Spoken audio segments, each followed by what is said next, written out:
Hey everyone, so this is a video about a place where we spend a lot of our time as a kid, as a teenager, adult, while we're developing, while we're learning, discovering the world.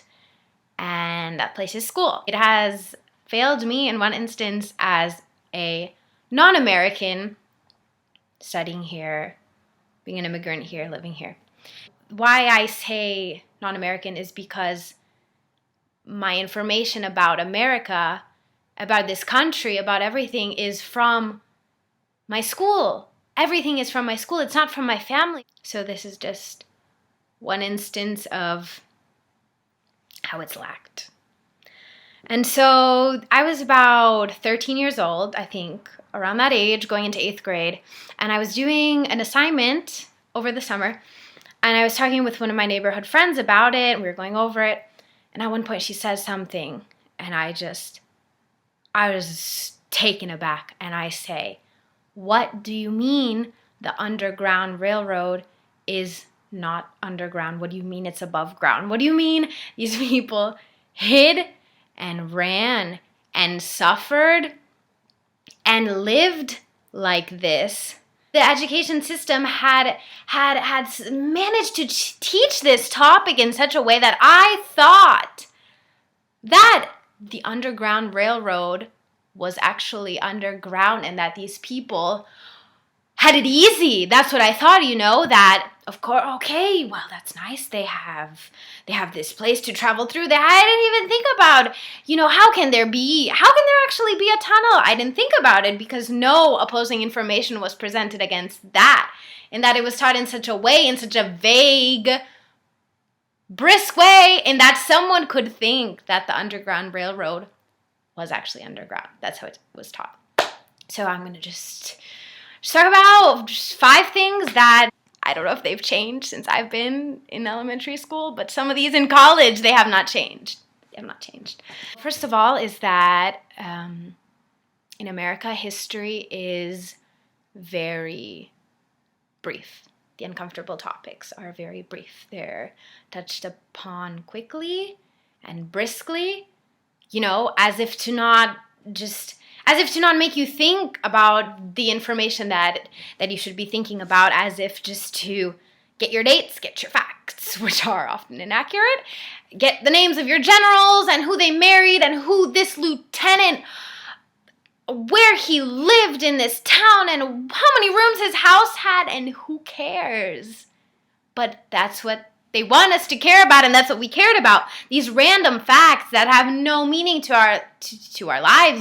History is supposed to be about taking and observing and, looking back, rewinding and seeing, and then not just taking that information, but bringing it over into the present and how we can do that.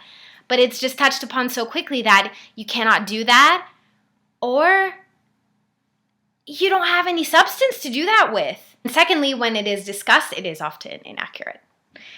What was going on at the time, It's enough to be inaccurate in that it leaves out just something. It just leaves out that little something that, is really, really significant and important.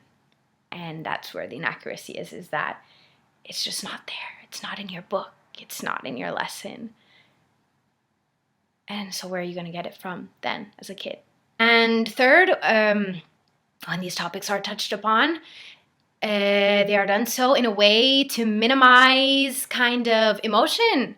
That's why you learn these dates and facts, it's like they don't want you to see, oh my God, that is what people did to one another, and that's what a person had the capability to do to someone else.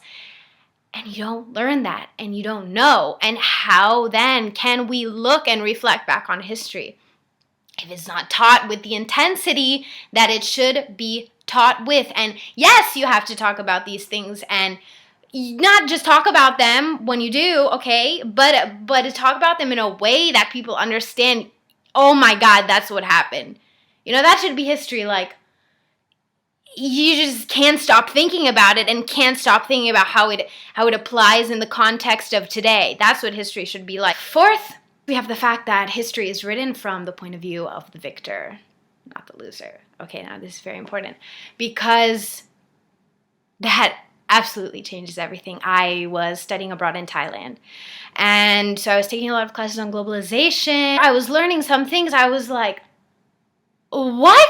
What did we Westerners do? I had absolutely no idea. Because history is written by the Westerners. It's why we celebrate Thanksgiving instead of saying, what the f- is that? No, we celebrate it, and that's because history is written by the victors. And the victors want to justify themselves, and they want to believe that they had every right in doing so. And not only in convincing you that, it's kind of like they're calming their own, super ego. Okay, and the other point is that history is very whitewashed, okay?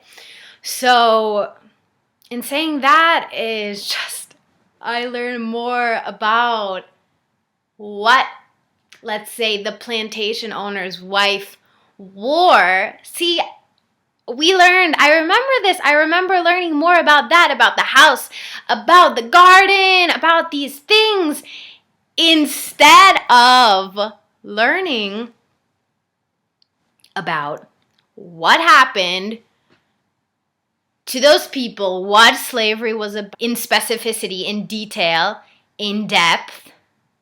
I did not learn.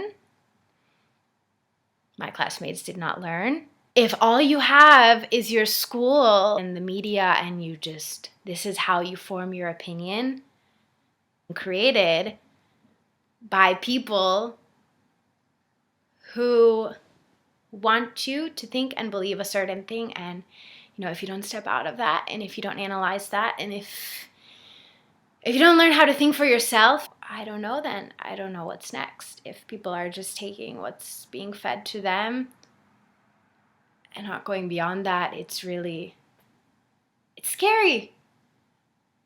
It's a scary thing.